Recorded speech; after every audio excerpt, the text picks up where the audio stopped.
Welcome back to Nelson Media, and today we're breaking down the series Swarm.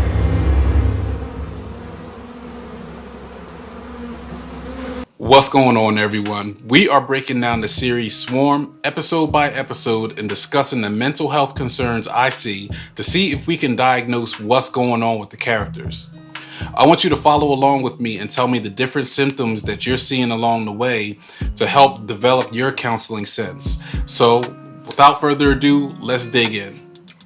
The scene opens up with Dre waking up after falling asleep listening to music from her favorite artist, Naja.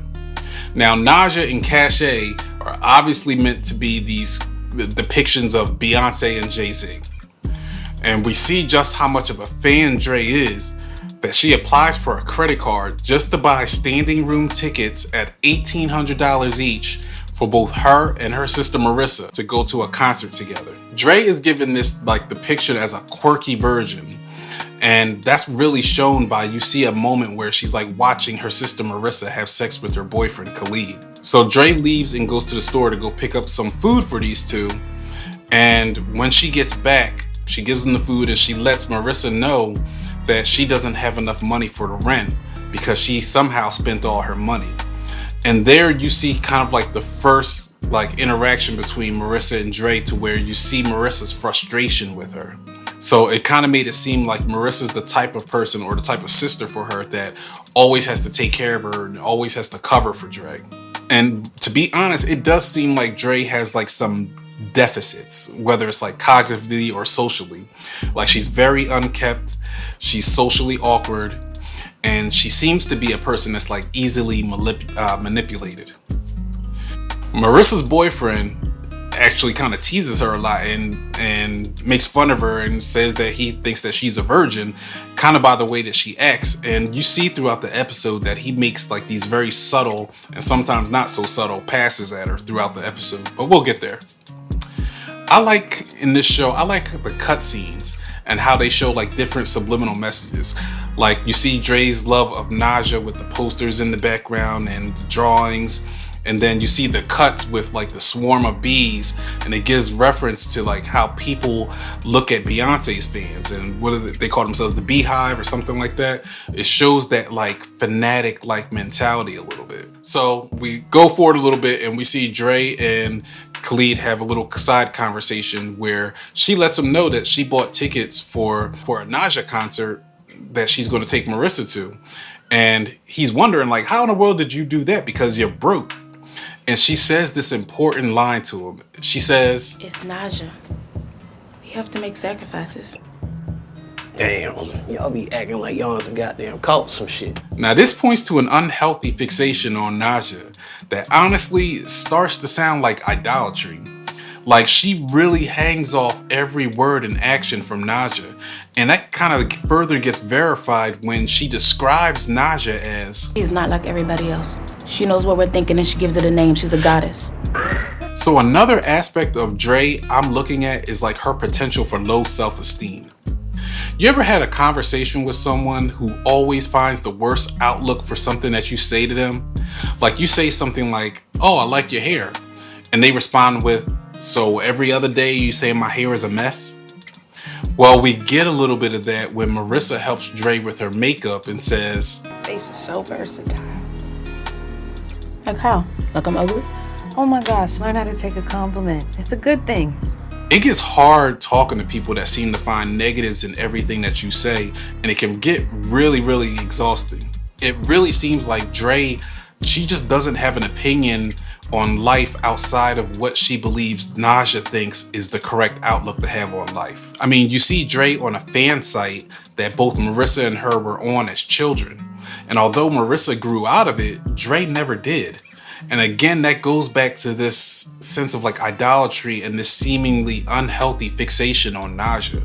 So we talked about Dre being awkward socially, but it also seems like this is really wearing on Marissa to where she's actually getting embarrassed by her near her friends and just out in general. And it looks like the only other conversation that Dre can really have, unfortunately, is with Marissa's boyfriend, Khalid, who uses every opportunity he can to flirt. Now, she's not interested in him at all, but not because she doesn't find him attractive, but because of this. You said Naja wasn't special. It's about Naja? Well, if you say Naja isn't special, then none of us is special. So out of all the teasing he's done to her, the only thing that mattered is he said something negative about Naja. So fast forward, and Dre needs Marissa to pick her up from work after her stand gets vandalized and robbed during the time that she was covering the store for Marissa. And it ends up making Marissa look really bad because she trusted Dre to be able to hold things down and cover for her. And so it's implied that like over time, Marissa has been seeing like a pattern of mistakes from Dre, and Marissa always needs to come in and clean up the mess. And at this point, Marissa just gets fed up. So she decides it's time to start worrying about herself, and she leaves to go move in with Khalid. And this causes Dre to have an emotional breakdown. I mean, she begs her to stay, she cries, but Marissa ends up leaving anyway. And now we see Dre just emotionally broken, and we see Dre use Naja as a way to cope with the loss of her sister. And that loss is something that a lot of us can relate to. Loss doesn't always have to mean death. Loss can mean losing a friendship, losing a job, moving away. It's how you deal with that loss that matters. So what do you do when you experience a really bad loss? Do you cope with it by like excessively eating, excessively sleeping? Do you find someone else to fill in the role that that person had? Like, do you replace that person? In Dre's case, she dealt with it by fixating on Naja and becoming more and more obsessive over her to the point of actually becoming like sexually aroused. In fact, she went down this emotional spiral, and it looked like she experienced a disassociation to where she lost touch with her already fragile identity and like became a whole nother person. Like suddenly she's dressing provocatively. She goes to a club and she shows like a lot of impulsivity and risky behaviors by grabbing a random person and having sex with them. It's really like this innocent, quirky girl suddenly became a confident, assertive woman. And just a note, experiencing extreme emotional trauma can have an effect on you to where you do actually lose your sense of self. And people talk about like feeling detached and being emotionally numb. Like that is something that can happen. So we go forward, and Dre wakes up in someone else's bed and in someone else's clothes, and we see that she returns to this shy form, and she goes to the bathroom to plug in her phone and kind of see what's going on. And you can see the guy in the background like he's clearly sprung. So Dre's phone comes on, and she realizes she has a ton of missed messages from Marissa, and she's had an emotional breakdown after finding out that Khalid cheated on her. So that means Marissa experienced an emotional breakdown and had to deal with it without her best friend. And the problem with that is Marissa has battled suicidal ideations before, because we saw a scar on her wrist from cutting when she was doing Dre's makeup. And we learned that Marissa believes that something is just inherently wrong with her because she always seems to get in these relationships and get done dirty by guys. So Marissa dealt with the extreme emotions of being hurt by someone she loved, and the one person that was supposed to be there for her was nowhere to be found. When we experience a loss or like an extreme emotional situation, it can cause us to start resorting to our own negative ways of coping or dealing with it. And we don't know what Marissa's coping mechanisms are other than cutting or making an attempt on her life. So Dre comes home and comes in the room to cheer Marissa up by showing her the Naja concert tickets. And she finds Marissa in bed, dead. And now this introduces two possible mental health conditions for Dre to deal with: post-traumatic stress disorder, or PTSD, and grief. Now these are two major kind of like diagnoses that I want to see how these conditions kind of like might show up and what the symptoms might be like in Dre. So PTSD happens when someone witnesses a traumatic event or a series of events. They can be experienced like as emotional, they can be experienced as physical, and it can affect a person mentally, physically, socially, spiritually. So if Dre develops PTSD, you can expect her to experience a few different things.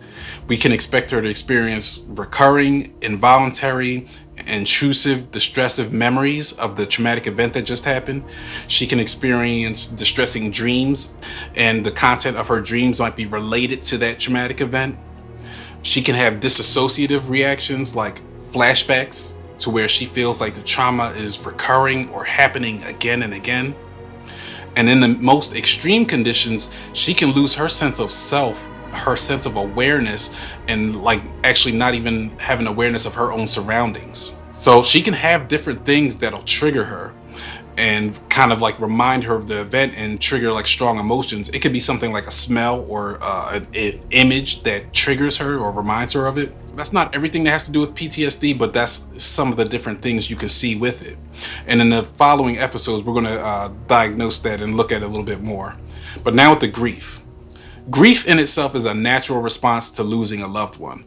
It comes with normal feelings of like hurt, sadness, loss, and you can expect the person to experience different stages in the grieving process. I know a lot of you have heard of like denial, anger, bargaining, depression, and then acceptance. That would be conducive to like a normal grieving experience, and we'll have to watch Dre long term to see how she goes through her stages.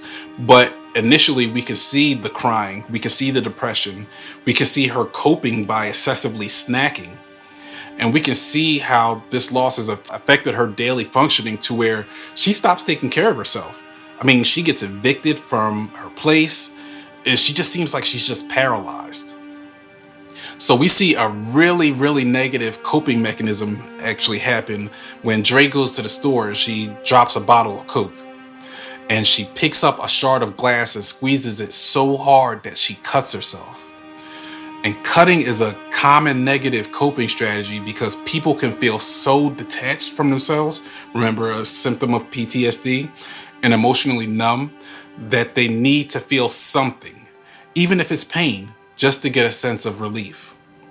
Now, I do want to state that this is a horrible coping mechanism, and you should never use this to deal with loss or deal with anything at all. We need to use healthy coping mechanisms to deal with like traumatic situations.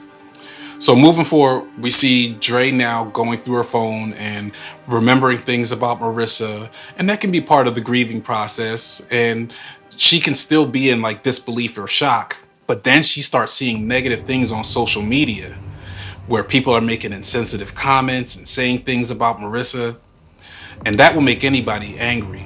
But then things take another turn. Dre sends a text message to Marissa's phone and realizes Marissa's phone is still in the house. So we see her send a text message to the phone and then respond back to it on Marissa's phone as if she was Marissa.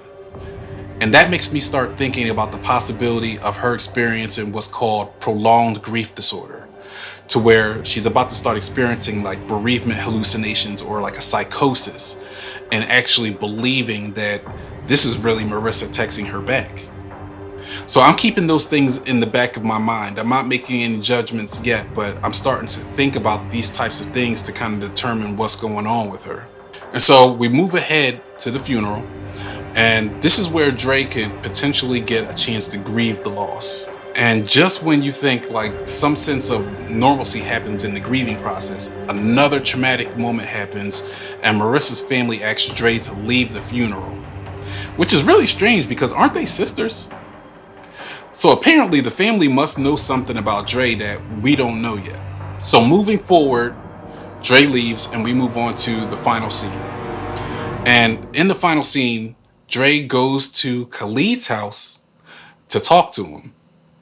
And they start talking and they talk about what happened that night that Marissa died, and that Khalid had gotten into a fight with her because of cheating.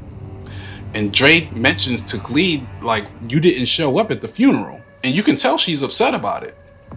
And Khalid tells her that like he was about to go to the funeral, and when he was getting ready to go, he felt this tightness in his chest, which I think was probably anxiety. And then, he started feeling really guilty about it during the conversation, and he started breaking down and he started crying while he was thinking about it. So you see Dre comfort him a little bit, and Khalid almost tries to kiss her. Now, I know a lot of y'all are probably looking at him like a creep for doing that, but keep in mind, negative coping mechanisms.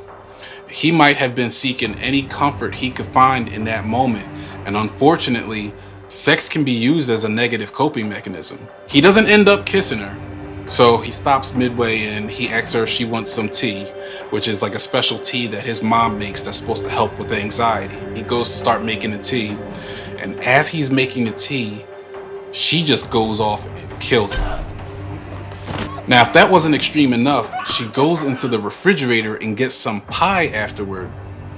And this may be related to how we saw her grieving initially. Remember, the excessive snacking that we saw? Anyway, there's so much going on in that episode, and so many things like reveal her state of mind. So we're going to look at her going forward now, thinking about this through the lens of PTSD and prolonged grief disorder, and look at what we see in the next episodes to either confirm or deny this as like potential diagnosis. So what do you think are some of the signs that you saw inside this episode? Drop them in the comments and let's talk about it, and I'll see you in episode 2.